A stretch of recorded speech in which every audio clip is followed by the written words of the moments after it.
నమస్కారం, Rocky news కి స్వాగతం. ముందుగా హెడ్లైన్స్. ముస్లిం మైనార్టీలు జగన్మోహన్ రెడ్డి మాయలో పడకండి. టీడీపీ మద్దతు ఇవ్వనంత మాత్రాన పార్లమెంట్లో వక్ఫ్ బోర్డు బిల్లు ఆగదన్న వర్లరామయ్య. ఆంధ్రప్రదేశ్ రాజధాని అమరావతి నిర్మాణానికి శుభవార్త అందించిన ప్రపంచ బ్యాంక్. తొలి విడతగా ఏపీ ప్రభుత్వ ఖాతాల్లోకి 3,535 కోట్ల రూపాయలు జమ. బర్డ్ ఫ్లూ దృష్ట్యా కొంతకాలం అప్రమత్తంగా ఉండాలని నర్సరావుపేట ప్రజలకు విజ్ఞప్తి. ఆహారాన్ని హైజీనిక్ గా వండుకొని తినాలన్న కలెక్టర్ అరుణ్ బాబు. చిన్నారి బర్డ్ ఫ్లూ మరణాన్ని తమ చికెన్ దుకాణానికి అంటగట్టారు. మార్కెట్లో చెడ్డ పేరు తెచ్చారంటూ మీడియాపై పోలీసులకు ఫిర్యాదు చేసిన యజమాని ఈదర అమర్నాథ్. అమరా ఇంజనీరింగ్ కళాశాల చైర్మన్ దివంగత వెంకటేశ్వరరావు కుటుంబ సభ్యుల అప్పుల వివాదం. బాకీ చెల్లించమన్నందుకే చైర్మన్ సతీమణి సుధారాణి కేసు పెట్టారని బాధితుల ఆందోళన. నర్సరావుపేట 1వ పట్టణ పరిధిలో పోలీసుల ప్రత్యేక తనిఖీలు. నిబంధనలు ఉల్లంఘించిన వాహనదారులపై కేసులు నమోదు.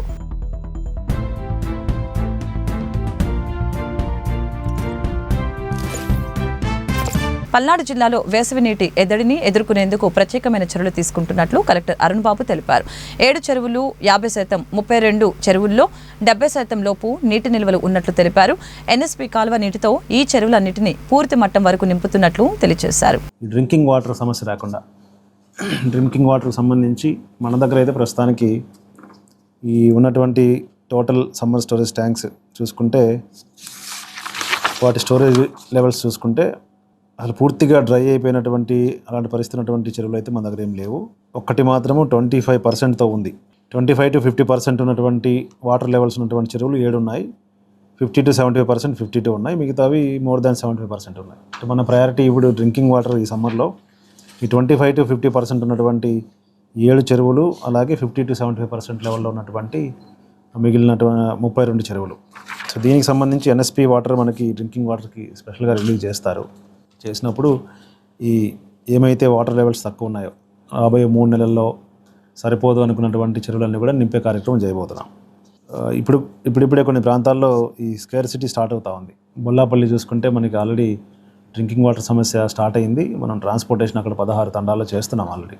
మనకున్నటువంటి హైయెస్ట్గా ప్రాబ్లమాటిక్ మండలాలు వెల్దుర్తి, బొల్లాపల్లి ఇలాంటి చోట్ల డ్రింకింగ్ వాటర్ సమస్యలు ఎక్కువ ఉంటాయి. పర్టికులర్గా బొల్లాపల్లి ప్రతి సంవత్సరం వస్తూ ఉంటుంది మనకి. ఇక్కడ ఉన్న సమస్య ఏంటంటే గ్రౌండ్ వాటర్ లెవెల్స్ చూసుకుంటే టేబుల్స్ కూడా 34 మీటర్, 33 మీటర్, వెల్దుర్తి అయితే 30 మీటర్ లోపల ఉంటాయి వాటర్. అంటే వాటర్ అవైలబిలిటీ కూడా తక్కువ ఉంటుంది. సో ఈ సమ్మర్కి అయితే మనం యాక్షన్ ప్లాన్ ఇలా తయారు చేసాము. దీంట్లో ఒక 4 రకాలుగా ఉంటుంది. ఉన్నటువంటి సోర్స్ని రెజోనేట్ చేసుకోవడం, అంటే సోర్స్ని ప్రాబ్లం ఏదైనా ఉంటే రెక్టిఫై చేసుకోవడము, రిపేర్స్ ఉంటే చేసుకోవడము, ప్రైవేట్ సోర్స్ ఐడెంటిఫై చేసుకోవడం. మనకున్న సోర్స్ ఎండిపోతే లోకల్గా ఫార్మర్స్ దగ్గర సోర్స్ని ఐడెంటిఫై చేసి వాళ్ళకి రెంట్ బేస్ చేసి వాటర్ సప్లై చేయించడం, స్కీమ్స్ ఏమైనా మైనర్ రిపేర్స్ ఉంటే చేసుకోవడము. అట్లాగే కొత్తగా ఇంకా ఏది స్కోప్ లేనప్పుడు మనం ట్రాన్స్పోర్టేషన్కి వెళ్తాం. ట్రాన్స్పోర్టేషన్ అనేది లాస్ట్ ప్రయారిటీ. ఉన్నటువంటి బోర్లు, బావులు ఏమైనా ఉంటే వాటిని బాగా చేయించుకోవడం, ప్రైవేట్గా రైతుల దగ్గర నుంచి సోర్స్ హైర్ చేసుకుని వాటర్ సప్లై చేయించడం, ఏది కానప్పుడు ట్రాన్స్పోర్టేషన్ పెట్టుకోవడం. అట్లాగే వాటర్ గ్రిడ్ కింద మన జిల్లాలో ప్రపోజల్స్ రెడీ చేసి పంపించాము. కమింగ్ ఇయర్స్లో అవన్నీ కూడా పూర్తవుతాయి. వన్స్ ఈ వరికిపూడి శిల లాంటిది కానీ పూర్తయితే మనకు చాలా వరకు సమస్యలు తగ్గుతాయి. ఈ వాటర్ గ్రిడ్ వర్క్స్ పూర్తయిపోతే చాలా వరకు మనకి డ్రింకింగ్ వాటర్ సమస్యలు తగ్గే అవకాశం ఉంది. ఈ వరికిపూడి శిలకు సంబంధించి సీఎం గారిని రిక్వెస్ట్ చేయడం జరిగింది. వారు దానికి ప్రాధాన్యత ఇస్తా అన్నారు. త్వరలోనే అవి కూడా మనకు కూడా వర్క్స్ స్టార్ట్ అయ్యే అవకాశం ఉంది. ఇది డ్రింకింగ్ వాటర్కి సంబంధించి. నర్సరావుపేటలో చిన్నారి మృతిపై ఆందోళన చెందవలసిన అవసరం లేదన్నారు. బర్డ్ ఫ్లూ ఎలా వచ్చిందనే మూలాలు కనుక్కునేందుకు మెడికల్ హెల్త్ టీంలు పనిచేస్తున్నాయని కలెక్టర్ అరుణ్ బాబు తెలిపారు. పల్నాడు జిల్లా కలెక్టరేట్లో ఆయన మీడియాతో మాట్లాడారు. ఈ సందర్భంగా కలెక్టర్ మాట్లాడుతూ ఢిల్లీ వైద్య నిపుణుల బృందం మంగళగిరికి వచ్చిందని చెప్పారు. ఇక్కడికి వస్తారనే సమాచారం తమకు ఇవ్వలేదని అన్నారు. నర్సరావుపేటలో బర్డ్ ఫ్లూ కేసు బయటపడిన ప్రాంతాన్ని స్క్రీనింగ్ చేసి స్థానికులకు వైద్య పరీక్షలు చేశామని తెలిపారు. ఎవరికి పాజిటివ్ లక్షణాలు లేవని తెలిపారు. ఆహారాన్ని హైజీనిక్గా వండుకొని తింటే ఎటువంటి సమస్యలు ఉండవని చెప్పారు. మన దగ్గర ఉన్నటువంటి బర్డ్స్ ఈ అవైలబిలిటీ కూడా తక్కువ. అంటే మన దగ్గర కోళ్ళ ఫరాలు తక్కువ, ఉన్న కోళ్ళే తక్కువ. బట్ ఇది ఎక్కడి నుంచి వచ్చిందనేది మనకు తెలియట్లేదు. దాని మీద మూలాలు కనుక్కునే పనిలో మెడికల్ అండ్ హెల్త్ వాళ్ళు, యానిమల్ హస్బెండరీ టీము ఉన్నారు. దీనికి సంబంధించి ఢిల్లీ నుంచి కూడా ఒక టీమ్ ఆఫ్ ఆఫీసర్స్, డాక్టర్స్, సైంటిస్టులు వచ్చారు. ఈరోజు మంగళగిరిలో ఉన్నారు. వాళ్ళు మన ప్రాంతానికి రావచ్చు లేదో తెలియదు. బట్ వాళ్ళైతే మన స్టేట్కి వచ్చారు. దాని మీద కూడా వాళ్ళు స్టడీ చేస్తూ ఉన్నారు. దీని మీద కూడా ఎవరు ఆందోళన చెందాల్సిన అవసరం లేదు. ఆ ప్రాంతం అంతా స్క్రీనింగ్ చేశాము, అందరికి టెస్టులు చేశాము. ఎవరు కూడా పాజిటివ్గా నిర్ధారణ కాలేదు, అందరూ నెగిటివ్ ఉన్నారు. ఎవరికి సింటమ్స్ కూడా లేవు.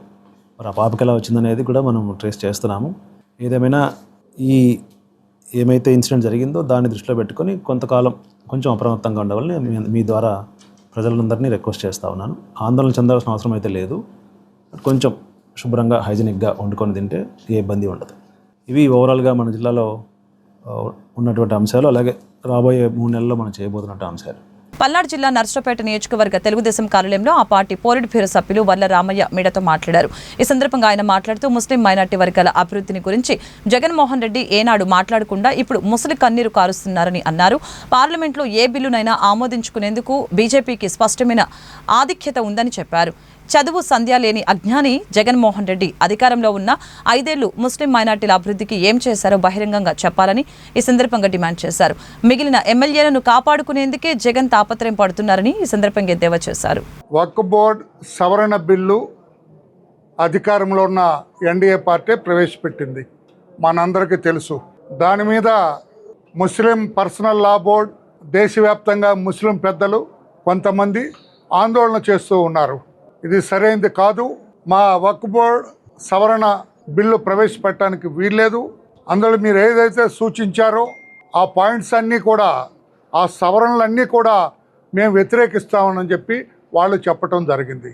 దీని మీద పార్లమెంట్లో జాయింట్ పార్లమెంటరీ కమిటీ వేయటం, వాళ్ళకి భారతదేశ వ్యాప్తంగా చాలా ముస్లిం ఆర్గనైజేషన్స్, ముస్లిం నాయకులు వీళ్ళందరూ కూడా వారికి ఈ సవరణలు చేయడానికి వీల్లేదని, ఒకవేళ సవరణలు చేయాలంటే వారు కొన్ని మార్పులు చేర్పులు సూచించడం జరిగింది.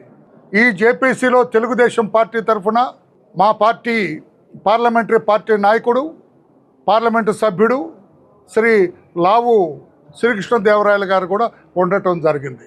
ఆయన చాలా బ్రహ్మాండంగా తెలుగుదేశం పార్టీ అభిప్రాయాలన్నీ కూడా ఆ జేపీసీలో క్రోడీకరించడం జరిగింది, అభిప్రాయాలు తెలియజేయటం జరిగింది. వారు చేపట్టిన 4 ప్రధానమైన సవరణల్లో 3 అభ్యంతరం లేదని తెలుగుదేశం పార్టీ తెలియజేయటం జరిగింది. 4వది ఏదైతే ముస్లిమేతరులు కూడా 2 ఉండాలి ఆ వక్ఫ్ బోర్డులో అని ఏదైతే వాళ్ళు సవరణ పెట్టారో దాన్ని పునరాలోచన చేయండి. ఇది అనవసరమైన అభ్యంతరాలు లేపుతూ ఉన్నది, ఒక గందరగోళానికి శ్రీకారం చుట్టే అవకాశం ఉన్నది. పునరాలోచన చేయండి అని తెలుగుదేశం పార్టీ సుస్పష్టంగా తెలియజేయటం జరిగింది. ఐ రిపీట్, తెలుగుదేశం పార్టీ సుస్పష్టంగా తెలియజేసింది, పునరాలోచన చేయండి. దీని మీద మిగతా 3 అన్ని అంగీకరించడం జరిగింది. పునరాలోచన చేయమని మిగతా ఈ ఏదైతే జేపీసీకి వచ్చిన అన్ని అర్జీలు కూడా అవే. చంద్రబాబు గారు దీని మీద సుస్పష్టంగా చెప్పారు. జగన్మోహన్ రెడ్డి గారు ఏనాడు కూడా మైనార్టీల గురించి ఆలోచించని వ్యక్తి. ఎన్డీఏ ఏది చెబితే అది డూడు బసవన్నలాగా తలాడించిన వ్యక్తి. ఈ రోజున నేను బాయ్కాట్ చేస్తున్నా, వక్ఫ్ బోర్డ్ సవరణలు చేయటానికి వీలేదు అని చెప్పి ఆయన మాట్లాడుతూ ఉన్నారు. ఇది సరైనది కాదని ముస్లిం సోదరులందరికీ తెలియజేస్తున్నా. మొసలి కన్నీరు కారుస్తూ ఉన్నారు జగన్మోహన్ రెడ్డి గారు. తెలుగుదేశం పార్టీ మీద విద్వేషాన్ని ఆయన వెళ్ళగక్కుతున్నారు. ముస్లిం సోదరులకి వ్యతిరేకంగా ఆయన ప్రచారం చేస్తున్నారు. సరైనది కాదు. పాత్రికేయ సోదరులు కూడా నేను చెప్పేది ఒక హాఫ్ మినిట్ నేను తెలియజేస్తాను. ఈ రోజున ఈ బిల్లు పాస్ అవ్వాలంటే 272 ఓట్లు కావాలా బిల్లు పాస్ అవ్వాలంటే. ఇప్పుడు out of 209 MPs supporting the ఎన్డీఏకి 293 మంది ఉన్నారు. 293 మంది ఎన్డీఏకు ఉంటే 272 మంది ఓట్లుంటే చాలు, పాస్ అయిపోతుంది. 272 పాస్ అవటానికి కావాలా. చంద్రబాబు గారు తెలుగుదేశం పార్టీ 16 సీట్లు కూడా ఓకే పక్కకు వస్తే 277 ఉన్నాయి అంటే పాస్ అవుద్దా ఆగుద్దా? పాస్ అయిపోతుంది కదా. ఇప్పుడు చంద్రబాబు గారు పక్కకు రావాలని చెప్పి ఆయన ఛాలెంజ్ విసురుతున్నాడు. ఓయ్ అమాయక చక్రవర్తి, చదువు సంఖ్య లేని జగన్మోహన్ రెడ్డి గారు, నీకు అర్థమై చావదు. ఇది ఒక సంఖ్య, ఇది ఓటర్ల సంఖ్య ఇది. అందుకని తెలుగుదేశం పార్టీ పార్లమెంటులో ఈ వక్ఫ్ బోర్డు సవరణ బిల్లుకి ఓటు వేసినా వేయకపోయినా బిల్లు పాస్ అవుతుంది. బిల్లేం ఆగదు. పల్నాడు జిల్లా ఎస్పీ కంచి శ్రీనివాసరావు ఆదేశాల మేరకు ప్రజల భద్రత చట్టాలని అమలు చేయడంలో భాగంగా నర్సరావుపేట 1వ పోలీస్ స్టేషన్ పరిధిలో స్పెషల్ పార్టీ పోలీసులతో బహిరంగంగా మద్యం సేవించడం, మత్తులో వాహనాలు నడపడం, ట్రిపుల్ రైడింగ్ పై ప్రత్యేక డ్రైవ్ నిర్వహించారు. ఈ తనిఖీల్లో పట్టుబడిన పలువురిపై కేసును నమోదు చేశారు. మద్యం మత్తులో వాహనాలు నడిపిన వారిపై చర్యలు తీసుకుంటామని చెప్పారు. చట్టాలు, రహదారి భద్రత నిబంధనలపై ప్రజలకు అవగాహన కల్పించారు.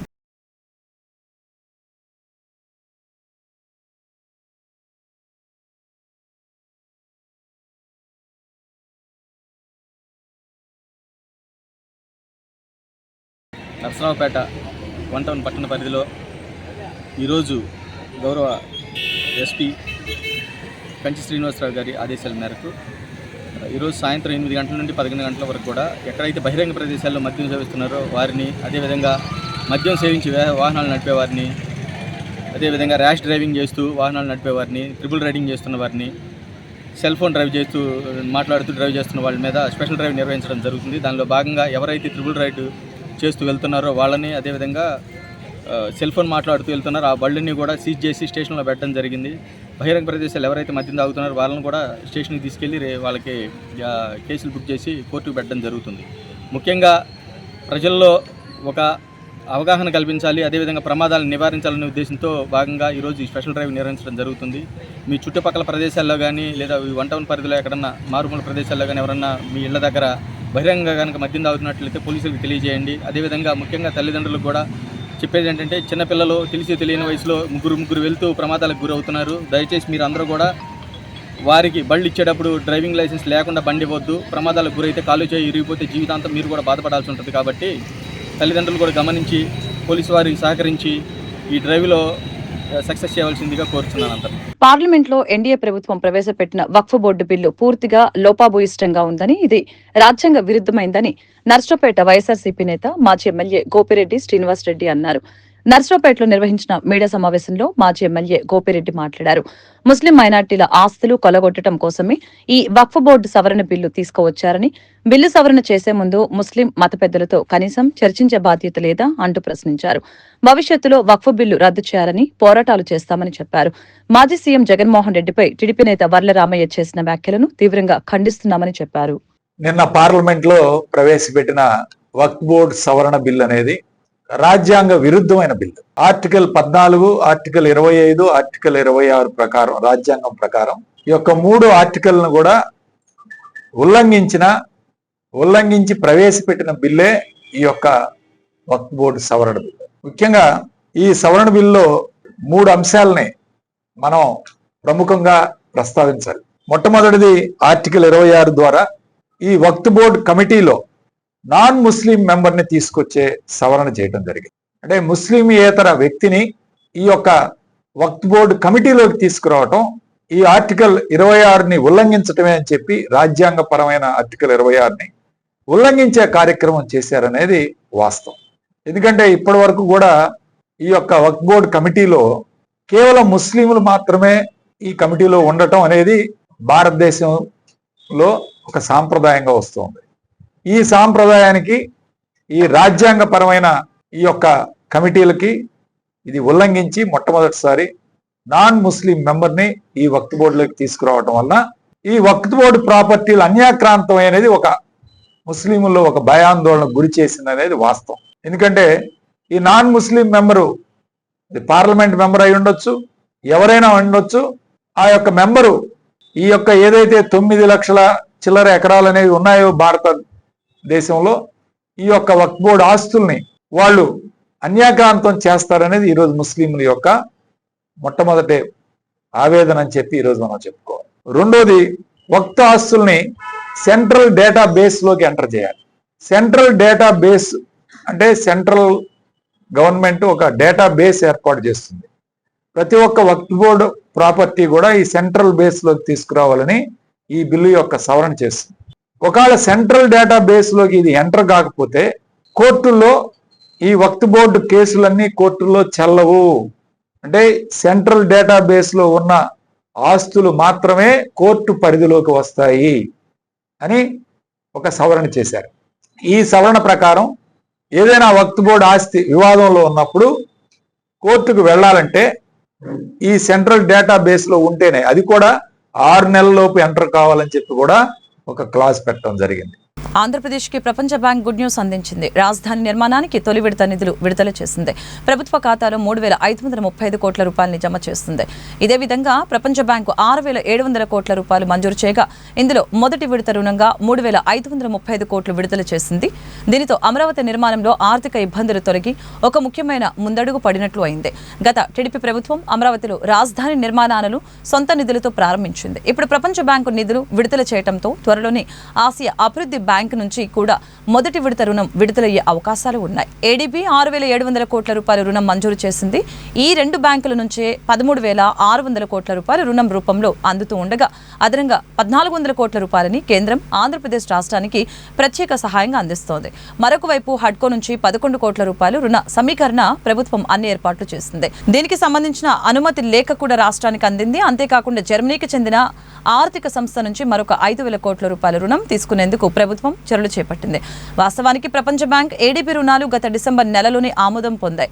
ఆ క్రమంలో ఈ ఏడాది జనవరిలోనే బ్యాంకుల నుంచి మొదటి విడత నిధులు రావాల్సి ఉంది. అయితే అమరావతి రాజధానిగా పనికిరాదని రుణం ఇవ్వవద్దంటూ కొందరు ఈ బ్యాంకులకు లేఖలు రాశారు. ఈ అభ్యంతరాల నేపథ్యంలో వాటిని పరిశీలించి నిర్ణయం తీసుకునేందుకు 2 నెలలు ఆలస్యమైంది. ఎట్టకేలకు మొదటి విడత నిధులు విడుదల కావడంతో అమరావతి రాజధాని పనులు వేగవంతమయ్యేందుకు మార్గం సుగమమైంది. నర్సరావుపేట పట్టణంలో కేంద్ర వైద్య బృందం గురువారం నాటి పర్యటన వాయిదా పడినట్లు వైద్య ఆరోగ్య శాఖ అధికారులు తెలిపారు. శుక్రవారం ఈ పర్యటన ఉంటుందని వెల్లడించారు. 2 ఏళ్ల చిన్నారి బర్డ్ ఫ్లూ వైరస్తో మృతి చెందిన వ్యవహారంపై మంగళగిరి ఎయిమ్స్ ఆసుపత్రిలో వైద్య బృందం విచారణ కొనసాగింది. నర్సరావుపేట పట్టణంలో బర్డ్ ఫ్లూ వ్యాధితో 2 ఏళ్ల చిన్నారి మృతికి తమ చికెన్ దుకాణంతో ఎటువంటి సంబంధం లేకపోయినప్పటికీ కొంతమంది మీడియా ప్రతినిధులు వీడియో తీసి A1 చికెన్ దుకాణం వల్లనే బర్డ్ ఫ్లూ వ్యాపించినట్లు వార్తలు ప్రసారం చేశారని, దీంతో తమ పరువు ప్రతిష్ట దెబ్బతిన్నట్లు యజమాని ఈదర అమర్నాథ్ పోలీసులకు ఫిర్యాదు చేశారు. A1 దుకాణంలో చికెన్ కొనుగోలు చేస్తే బర్డ్ ఫ్లూ వ్యాపిస్తుందని పుకార్లు వచ్చాయని చెప్పారు. బాధిత కుటుంబ సభ్యులు వేరొక దుకాణంలో చికెన్ కొంటే తమ వద్ద కొనుగోలు చేసినట్లు తప్పుగా చిత్రీకరించారని అన్నారు. చట్టాలపై గౌరవంతోనే నర్సరావుపేట 1వ పట్టణ పోలీస్ స్టేషన్లో ఫిర్యాదు చేసినట్లు యజమాని అమర్నాథ్ తెలిపారు. నా పేరు ఏదర అమర్నాథ్ అండి. మాది A1 చికెన్ షాపు. గత నెల 16వ తేదీన ఒక పాప చనిపోయిందని చెప్పేసి లైవ్లో న్యూస్ ఇచ్చారు. అది బర్డ్ ఫ్లూ వల్ల చనిపోయిందని చెప్పి ఏదో వార్తల వల్ల వచ్చింది, ఏదో టెస్టుల వల్ల వచ్చిందని చెప్పి తెలియజేశారు. దాంట్లో మా చికెన్ షాప్ పేరు A1 చికెన్ షాపు, మా షాప్ పేరు పెట్టారు. కానీ ఆ పాప వాళ్ళు మా షాప్లో చికెన్ తీసుకెళ్ళలేదు. వాళ్ళు ఎవరో కూడా మాకు తెలియదు. మరి మీడియా అంటే మాకు చాలా అభిమానం, గౌరవం ఉంది. మరి ఎన్టీవీ వాళ్ళు, ఆర్టీఏ న్యూస్ వాళ్ళు మరి వాళ్ళు మా మీద ఎందుకు కక్ష కట్టారో, దాని వెనక ఎవరు ఏ ప్రోద్బలంతో మా మీద ఇచ్చేసారో అర్థం కావట్లేదు. మా షాప్కి ఆ బర్డ్ ఫ్లూతో చనిపోయిన అమ్మాయికి మాకు ఎలాంటి సంబంధం లేదు. మా షాప్ చాలా పెద్ద షాపు. మేము పరిశుభ్రంగా ఉంటాం. మంచి కోళ్ళే తీసుకొచ్చుకొని వ్యాపారం చేస్తాం. ఈ కోళ్ళ వ్యాపారం 30 సంవత్సరాల అనుభవం ఉంది. మా పట్టణంలో కానీ చుట్టూ మారుమూల ప్రాంతాల్లో కూడా A1 చికెన్ షాప్ అంటే ఒక బ్రాండ్ అండి. ఈ బ్రాండ్ మీద అపనింద వేసి ముద్రేయాలని చెప్పేసి ఈ ఎన్టీవీ వాళ్ళు, ఆర్టీవీ వాళ్ళు వెనక వాళ్ళ ప్రోద్బలంతో వాళ్ళు మా మీద ఈ బురద జల్లారు. మా చికెన్ షాప్, మా A1 చికెన్ షాప్ అంటే ఒక బ్రాండ్ అండి. ఈ బ్రాండ్ను తుడిపేయటం ఎన్టీవీ కానీ ఆర్టీవీ వాళ్ళకి ఎలాంటి హక్కు లేదు. కానీ ఈ సందర్భంగా మమ్మల్ని ఈ విధంగా చేసి ఫోటోలు తీసుకొని, ఆ ఫోటోలు ఎందుకు తీసుకున్నారో కూడా మాకు తెలియదు. ఫోటోలు తీసుకొని లైవ్లో వేసి A1 chicken shop bird flu అని చెప్పేసి ప్రచారం చేస్తున్నారు. దీనికి తగిన మూల్యం చెల్లించుకోవాల్సి ఉంటుంది ఎన్టీవీ వాళ్ళు, ఆర్టీవీ వాళ్ళు. నర్సరావుపేట పట్టణం చిలుకలూరుపేట రోడ్డులోని రైల్వే పై వంతెన సమీపంలో భవన నిర్మాణంపై స్థానికులు అభ్యంతరం తెలిపారు. గతంలో ఇక్కడున్న పార్సిల్ ట్రాన్స్పోర్ట్ గోదాంని కూల్చేసి ఆ స్థానంలో వైద్యశాలని నిర్మాణం చేపట్టినట్లు స్థానికులు తెలిపారు. దీని పక్కన సీసీ రోడ్డుని ఆక్రమించారని, రోడ్డు కిందకు పునాదులు తవ్వి కాంట్రాక్టు వేసి ఆక్రమణలకి పాల్పడినట్లు ఆందోళన వ్యక్తం చేశారు. నిత్యం వాహనాల రాకపోకలతో రద్దీగా ఉండే ఆ మార్గం ఇప్పుడు ఆక్రమణలకి గురి కావడంతో భవిష్యత్తులో ట్రాఫిక్ జామ్ ఏర్పడే అవకాశం ఉందని మహిళలు తెలియజేశారు. ఈ నిర్మాణంపై విచారణ చేయాలని డిమాండ్ చేశారు. అధికారులు ఇచ్చిన ప్రణాళిక అనుమతుల ప్రకారం భవన నిర్మాణ పనులు చేసుకోవాలని యజమానికి సూచించడం జరిగింది. ఈ వ్యవహారంపై పట్టణ ప్రణాళిక విభాగం అధికారి వివరణ కోరగా ప్రస్తుతానికి ఈ పనులు నిలిపివేశామని, పరిశీలించి తగిన చర్యలు తీసుకుంటామని తెలిపారు. ఇక్కడ హాస్పిటల్ కడుతున్నారండి. ప్లాన్ ప్రకారం కట్టకుండా ప్లాన్కి విదూరంగా మున్సిపాలిటీ స్థలం మొత్తం కలుపుకొని కడుతున్నారండి. మాకు చాలా ఇబ్బందిగా ఉంది. చుట్టుపక్కల వాళ్ళ మొత్తానికి ప్లాన్ ప్రకారం కట్టమని కోరుతున్నామండి మీ ద్వారాగా. మా ఇళ్ళ దగ్గర హాస్పిటల్ కడుతున్నారు. అది ప్లాన్ ప్రకారం కట్టుకోమని చెప్పండి. మాకు ఇబ్బంది ఏం లేదు. ప్లాన్ ప్రకారం కట్టుకుంటే పిల్లలకి, మాకు వెళ్ళే వాళ్ళకి, వచ్చే వాళ్ళకి సౌకర్యంగా ఉంటుంది. ఇబ్బంది లేకుండా కట్టుకుంటే మాకు కూడా ఏముండదండి. అందుకోసం ప్లాన్ ప్రకారం కట్టుకోమని చెప్పండి అండి. రేపు ఇవాళ కట్టక ముందే నుంచుంటున్నామండి. రేపు కట్టిన తర్వాత మనం ఏం చేయలేమండి. అందుకని ముందే మేము చెప్తున్నామండి, ప్లాన్ ప్రకారం కట్టుకోండి. రేపు కట్టిన తర్వాత కూడా మేము ఒకవేళ మాకు ఇబ్బందిగా ఉంటే మేము వచ్చి నుంచుంటామండి. అందుకని ప్లాన్ ప్రకారం కట్టుకోమని చెప్పండి.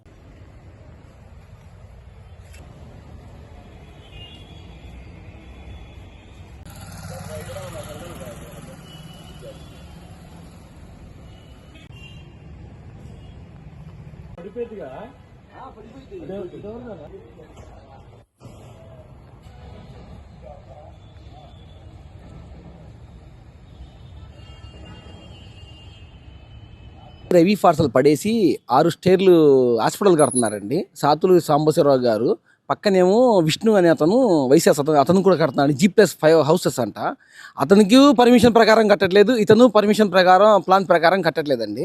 ఆ ప్లాన్ ప్రకారం కట్టకుండా మున్సిపల్ రోడ్డుని కింద నుంచి అక్రమంగా తవ్వి రోడ్డు కాలువ అలాగే ఉందండి, కింద సొరేసి దాంట్లోకి వీళ్ళ బెడ్స్, వీళ్ళ ఐరన్ షీట్స్ ఇవన్నీ పెట్టేసి కాంక్రీట్ లోపలికి వేసేసి వీళ్ళు పనిచేస్తున్నారండి. ఇది ఇక్కడ 2 పెద్ద మసీదులు ఉన్నాయండి నిమ్మతోటలో. 2 నసరాపేటకి పెద్ద మసీదులు అండి. ఈ 2 పెద్ద మసీదులు మన స్థానిక ఎమ్మెల్యే గారు, తర్వాత మాజీ ఎమ్మెల్యే మొత్తం ఉండే ప్లేస్ అండి. ఇప్పటికే రోడ్లు మొత్తం ఇరుకైపోయి మా పిల్లలు స్కూల్లోకి వెళ్ళాలన్నా ట్రాఫిక్ బాగా అంతరాయం అయిపోతుందండి. వీళ్ళు ఆక్రమించుకొని ఈ ప్లాన్ ప్రకారం కట్టకుండా ఇప్పుడు రోడ్డు మీద ఆక్రమించుకొని కడితే రేపు ఉదయం నడవడానికి కూడా దారి ఉండదండి. చాలా ఇబ్బంది పడతాము. దీన్ని ప్లాన్ ప్రకారం కట్టమని చెప్పండి. టీపీఓ గారిని అడిగితే 5 అడుగులు వదిలిపెట్టి కట్టాలంటున్నారు. వీళ్ళు మటుకు రోడ్డు మీదే కడుతున్నారు. ఒక్కసారి మీరు మొత్తం చెక్ చేయండి సార్. తమని అక్రమంగా నిర్బంధించి డబ్బులు ఇవ్వాలని బెదిరిస్తున్నారని పలువురిపై అమరా ఇంజనీరింగ్ కళాశాల చైర్మన్ దివంగత వెంకటేశ్వర్లు సత్యమణి సుధారాన్ని పోలీసులకు ఇచ్చిన ఫిర్యాదుపై కేసు నమోదైంది. దీంతో బాధితులు నర్సరావుపేటలో మీడియా సమావేశాన్ని నిర్వహించారు. ఈ సందర్భంగా వారు మాట్లాడారు. అమరా ఇంజనీరింగ్ కళాశాల యాజమాని వెంకటేశ్వర్లు తమకి 8 కోట్ల రూపాయలు బాకీ ఉన్నాడని, ఆయన అకాల మరణంతో ఆస్తులు వారి భార్య సుధారాన్ని పేరున బదలాయించారని చెప్పారు. ప్రస్తుతం వారి వద్ద 10 కోట్లకు పైగా ఆస్తులు ఉన్నాయని చెప్పారు. నర్సరావుపేటలో ఇటీవల ఐపీల సంస్కృతిని విపరీతంగా పెరిగిపోతున్నాయని ఈ సందర్భంగా తెలిపారు. అనివార్య కారణాలతో అమరా ఇంజనీరింగ్ కళాశాలని మూసివేశారని, కళాశాల చైర్మన్ వెంకటేశ్వర్లు చనిపోయిన తర్వాత అప్పు తీర్చమన్నందుకు అతని భార్య సుధారాణి తమపై అక్రమ కేసు పెట్టిందని ఈ సందర్భంగా తెలియజేశారు. బ్రోకర్స్ కి 50 లక్షల రూపాయలు ఇచ్చామని, అక్కడ తెచ్చుకోమని సుధారాణి ఆమె కుమార్తెలు బహిరంగంగా బెదిరిస్తున్నారని బాధితులు ఆరోపించారు. నా పేరు ఏలూరు ప్రసాద్, నర్సరావుపేట శారదాంబ థియేటర్ వెనుకున్న సిరి అపార్ట్మెంట్లో ఉంటాను. గతంలో ఒక 2-3 సంవత్సరాల క్రితం ప్రెస్ మిత్రుల ముందుకు రావాల్సిన సందర్భం వచ్చింది. మళ్ళీ తిరిగి అటువంటి అంశం మీదే మేము ముందుకు వస్తున్నాను. ఐపీఎల్ పర్వం, అంతులేని ఐపీఎల్ పర్వం. మీడియా అనేది ప్రజా జీవితంలో ఒక భాగం కాబట్టి మీ అందరి సహకారం కూడా కావాలి. నిర్దాక్షిణ్యంగా కోట్ల రూపాయల అప్పులు చేయటం, వాటిని ఎగ్గొట్టడం, చట్టబద్ధంగా ఎగ్గొట్టడం, చట్టంలో ఉన్నటువంటి లొసుగుల్ని ఆసరాగా తీసుకుని ఇటువంటి కల్చరు మీరందరూ గమనిస్తూనే ఉన్నారు. నర్సరావుపేటలో చాలా ఎక్కువగా జరుగుతూ ఉంది. ప్రజెంట్ ఈ విషయానికి వస్తే మా అపార్ట్మెంట్లోనే మాకు చాలా సన్నిహితంగా మా అందరికీ స్నేహితుడు, అమరా ఇంజనీరింగ్ కాలేజీ అధినేత అయినటువంటి అమరా వెంకటేశ్వరరావు అనే అతను మాకు బాల్య స్నేహితుడు. చిన్నప్పటి నుంచి మాతో పాటు కలిసి పెరిగిన వ్యక్తి. అతని కుటుంబం ప్రజెంట్ మీ ముందు ఉన్న అందరితోటి చాలా సన్నిహిత సంబంధాలు కలిగి ఉండి అందరం కలిసిమెలిసి ఉండేవాళ్ళం.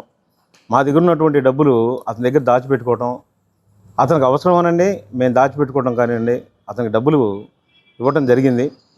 చాలా గౌరవంగా అతను బతుకున్నంత వరకు చాలా గౌరవ మర్యాదలుగా అతను మాతో ప్రవర్తించేవాడు, స్పందించేవాడు.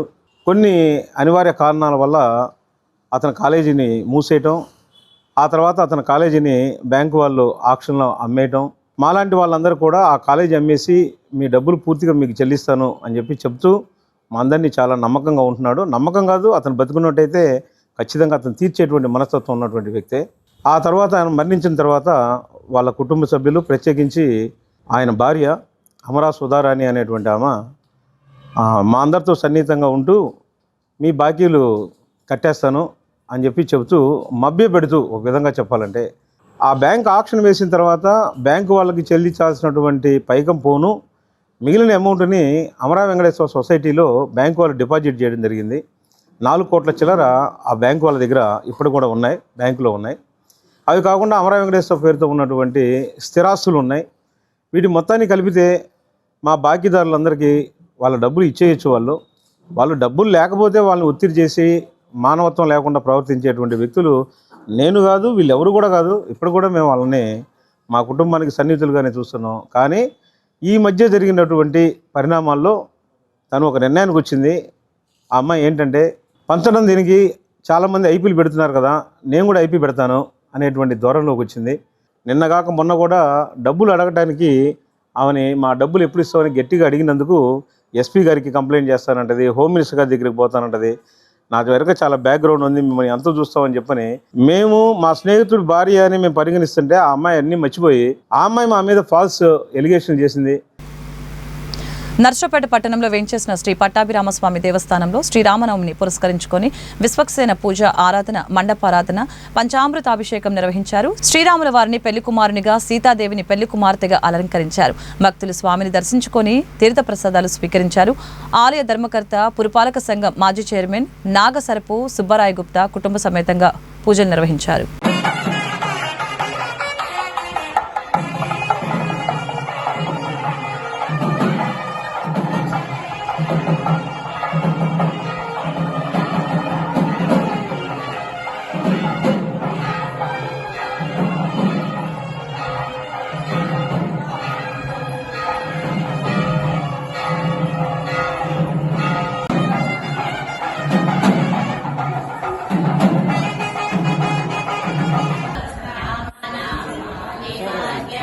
కొడుకు పెద్ద కుమార్తె ప్రసవే అశ్వినాకార్ బాహుభ్యా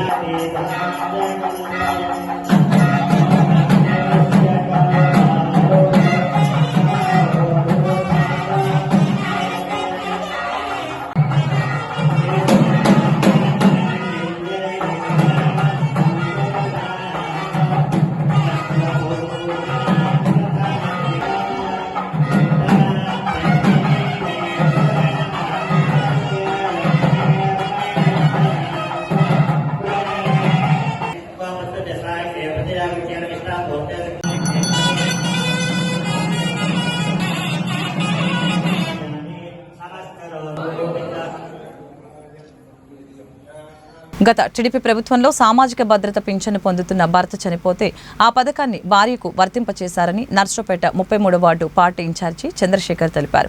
2014 నుంచి 2019 వరకు భర్త చనిపోతే అతని భార్యకు అదే పింఛను ఇచ్చామని చెప్పారు. ఆ తర్వాత అధికారంలోకి వచ్చిన వైఎస్ఆర్సీపీ ప్రభుత్వం దాన్ని రద్దు చేసిందని అన్నారు. కూటమి ప్రభుత్వం తిరిగి ఈ అవకాశాన్ని పునరుద్ధరించేందుకు ముఖ్యమంత్రి నారా చంద్రబాబు నాయుడు చర్య తీసుకునేలా ఎమ్మెల్యే అరవింద్ బాబు కృషి చేయాలని ఆయన కోరారు.